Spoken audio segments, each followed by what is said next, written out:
नमस्कार। मैं आशीष राठौर आपका फिर से एक बार स्वागत करता हूं। जो ट्रायल कोर्ट ने, राउज एवेन्यू कोर्ट ने जो फैसला दिया, जमानत दिया, आम आदमी पार्टी के संयोजक को जेल से निकालने की साजिश करी।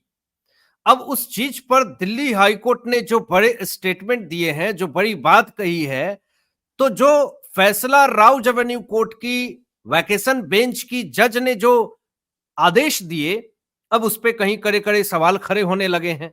और ये सवाल मैं नहीं खड़ा कर रहा हूं दोस्तों, ये सवाल दिल्ली हाईकोर्ट खड़ा कर रही है।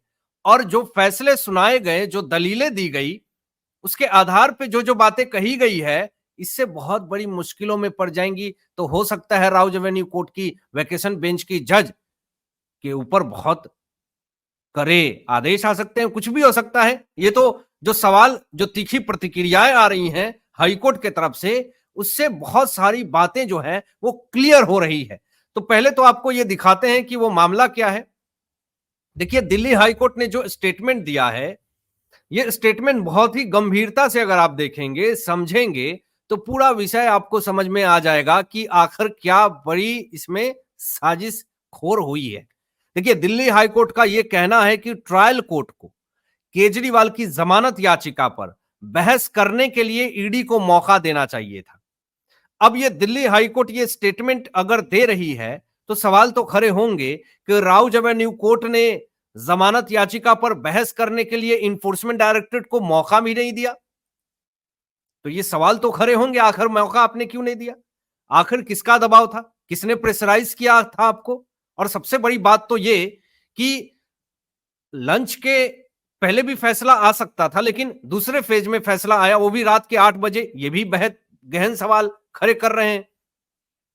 और ये भी आरोप लगा हुआ है कि जो 1000 पन्ने की फाइल है, इन्फोर्समेंट डायरेक्टरेट ने जो दी थी अरविंद केजरीवाल की फाइल बिना पढ़े, जिसमें उन्होंने कह दिया कि हमारे पास इतना समय नहीं है, और उससे पहले इन्होंने जमानत दे दी। यानी ईडी को दलील भी नहीं देने दिया और जमानत भी दे दी।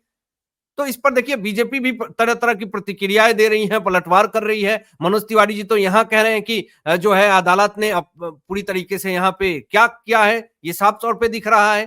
किस तरह का दबाव था, जो बिना फाइल पढ़े हुए आपने जमानत दे दिया। तो इस तरह की बातें निकल करके सामने आ रही हैं, तो बहुत सारे सवाल भी क्रिएट हो रहे हैं। और जज साहिबा अभी तक सामने आकर के इस पे एक भी टिप्पणी नहीं दी। जिस तरीके से दिल्ली हाईकोर्ट अब 5 बड़ी टिप्पणियां दी हैं दोस्तों, और इस 5 बड़ी टिप्पणियों को देखना समझना बहुत जरूरी है, क्योंकि वो टिप्पणियां ऐसी टिप्पणियां हैं जिससे बहुत बड़े सवाल खड़े हो रहे हैं राउज एवेन्यू कोर्ट की जज साहब के ऊपर, कि आपने ऐसा कैसे कर दिया। अभी देखिए, जो चीजें मैं आपको दिखा रहा हूं वो भी बहुत ज्यादा इंपॉर्टेंट है। देखिए, ये जो 5 जो इंपॉर्टेंट फैक्ट्स हैं, जो आपको देखना समझना बहुत जरूरी है, जिसमें कि सबसे बड़ी और पहली पॉइंट, हाईकोर्ट ने जो टिप्पणी दी है, इससे कहीं ना कहीं राउज एवेन्यू कोर्ट की जज साहिबा, वैकेशन बेंच की जज के ऊपर कड़े सवाल खड़े हो रहे हैं। और दिल्ली हाईकोर्ट ने पूरी तरीके से समझिए तो एक्सपोज करके ही रख दिया है। देखिए, पहला टिप्पणी साफ तौर पे ये आ रहा है कि ट्रायल कोर्ट की टिप्पणी पर विचार नहीं किया जा सकता, पूरी तरीके से ये अनुचित है। यह दर्शाता है कि ट्रायल कोर्ट ने सामग्री पर अपना दिमाग ही नहीं लगाया। यानी बिना दिमाग लगाए हुए राउज एवेन्यू कोर्ट की वैकेशन बेंच की जज ने अरविंद केजरीवाल को जमानत कैसे दे दिया। और ट्रायल कोर्ट ने जो टिप्पणी दी है, दिल्ली हाईकोर्ट कह रही है कि इस पे कोई विचार ही नहीं किया जा सकता। अब आपके फैसले पर, आपकी टिप्पणी पर जब दिल्ली हाईकोर्ट विचार करने को तैयार नहीं है, तो सुप्रीम कोर्ट कैसे तैयार रहेगा? सुप्रीम कोर्ट तो तुरंत आपको सख्त टिप्पणी देगा और तुरंत उनकी जमानत अर्जी जो है वो खारिज करेगा। आप सुप्रीम कोर्ट में जाकर के अर्जी लगा रहे हैं, और आज तो यहां पर जमानत पे रोक लगा दी, और राउज एवेन्यू कोर्ट ने जो फैसले दिए उस पर भी पूरी तरीके से रोक लगा दी, और कहा कि एक एक स्टेटमेंट जो है राउज एवेन्यू कोर्ट का वो पूरी तरीके से गलत है। उनके विचार पे कोई टिप्पणी नहीं करना चाहेंगे, कोई टिप्पणी उनका सही नहीं है, उनके विचार सही नहीं है। तो देखिए, यहां पर देखिए, दिल्ली हाईकोर्ट ने आज राउज एवेन्यू कोर्ट के तरफ से जो जमानत दी गई थी, उस पे रोक वाली अर्जी ईडी के तरफ से जो दिल्ली हाईकोर्ट ने उस पे सहमति जताई, और पूरी मतलब उनके दलीलों को सुना समझा और जमानत पे रोक लगा दी। राउज एवेन्यू कोर्ट के जमानत पे रोक बरकरार रखी। अब मैं यहां पे इसलिए ये बात कह रहा हूं कि राउज एवेन्यू कोर्ट की तरफ से जो फैसला आया और उस फैसले से दिल्ली हाईकोर्ट ने उस पर रोक लगा दिया। अब सुप्रीम कोर्ट तक भले अरविंद केजरीवाल दिल्ली हाईकोर्ट के फैसले को चुनौती देने के लिए सुप्रीम कोर्ट ये पहुंच चुके हैं, सुप्रीम कोर्ट का दरवाजा खटखटाया उन्होंने, जो आज इस पे फैसला आने को है। लेकिन मैं आपको पहले ही बता दे रहा हूं कि इस पे बहुत ही सख्त टिप्पणी सुप्रीम कोर्ट करने वाली है। और देखिए, सुप्रीम कोर्ट भी ट्रायल कोर्ट निचली अदालत के फैसले को देखती है और उसी को आधार बना करके ये फैसला देती है। और कहीं पे भी मुझे नहीं लग रहा कि सुप्रीम कोर्ट अरविंद केजरीवाल को राहत देगी, क्योंकि दिल्ली हाईकोर्ट ने ऐसे ऐसे फैक्ट्स रखे हैं, ऐसी ऐसी पॉइंट्स रखी हैं, जिसके आधार पे सुप्रीम कोर्ट को जो है अरविंद केजरीवाल की अर्जी को खारिज करना ही पड़ेगा। इसमें कोई भी ऑप्शन नहीं है उनके पास, क्योंकि पूरा मामला जो है वो इनका पेचीदा हो चुका है। अब देखिए, दूसरी जो सबसे बड़ी पॉइंट्स जो दी गई है कि इस बात पर मजबूत तर्क दिया गया कि जज ने धारा 45 पीएमएलए की दोहरी शर्त पर विचार विमर्श तक नहीं किया। बताइए, धारा का भी अपमान किया इन्होंने। तीसरा सबसे बड़ा पॉइंट हाईकोर्ट की तरफ से कि ट्रायल कोर्ट को ऐसा कोई निर्णय नहीं देना चाहिए जो हाईकोर्ट के फैसले से उलट हो। मतलब हाईकोर्ट के फैसले पहले ही जो है वो जमानत अर्जी इनकी खारिज कर रखी है हाईकोर्ट ने अरविंद केजरीवाल की।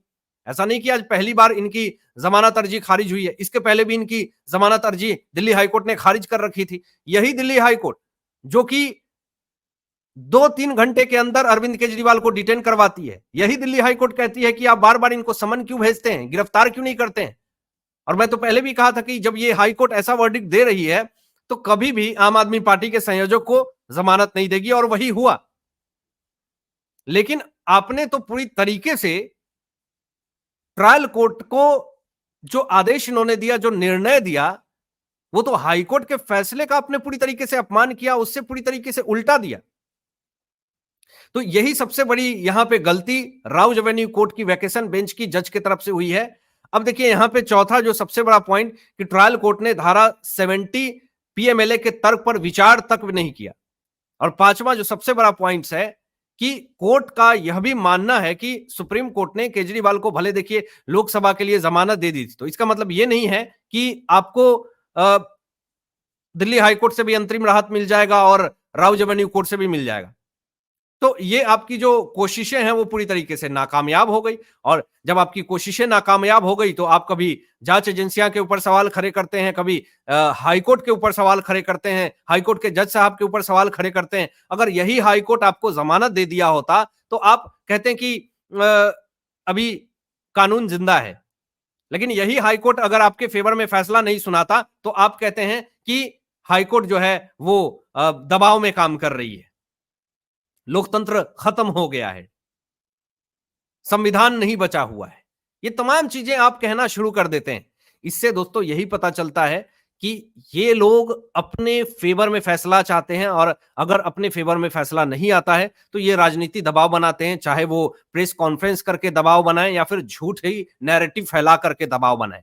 लेकिन जिस तरीके का स्टेटमेंट और जिस तरीके की बड़ी टिप्पणी जो दिल्ली हाईकोर्ट ने करी है, वो राउज एवेन्यू कोर्ट की वैकेशन बेंच की जज के ऊपर बहुत सारे सवाल खड़े हो रहे हैं, जिसका पूरी तरीके से जो है वो विरोध भले तमाम लोग कर रहे हैं जो उनके चाहने वाले हैं, लेकिन जिस तरीके से बीजेपी भी सवाल खड़े कर रही है, इससे राउज एवेन्यू कोर्ट की वैकेशन बेंच की जज के ऊपर बहुत तरह के आरोप लग रहे हैं। और उन तमाम आरोपों के बारे में विशेष रूप से मैं बात नहीं कर पाऊंगा, क्योंकि अगर इनके ऊपर जो आरोप लग रहे हैं और जिस तरीके की बात दिल्ली हाईकोर्ट ये कह रही है, तो सामने आकर के जज साहिबा को कहना चाहिए था कि नहीं नहीं ऐसा नहीं है, ऐसा बिल्कुल गलत है। अब देखिए, किसी के ऊपर आरोप लगेगा, बीजेपी तो खुल करके ये बात कह रही है कि राउज एवेन्यू कोर्ट की वैकेशन बेंच की जज साहिबा ने बिना फाइल पढ़े, बिना अरविंद केजरीवाल की फाइल पढ़े ही जमानत दे दिया। तो इस पर सामने आकर के आपको बोलना पड़ेगा ना कि नहीं मैंने ऐसा नहीं कहा था, या फिर ये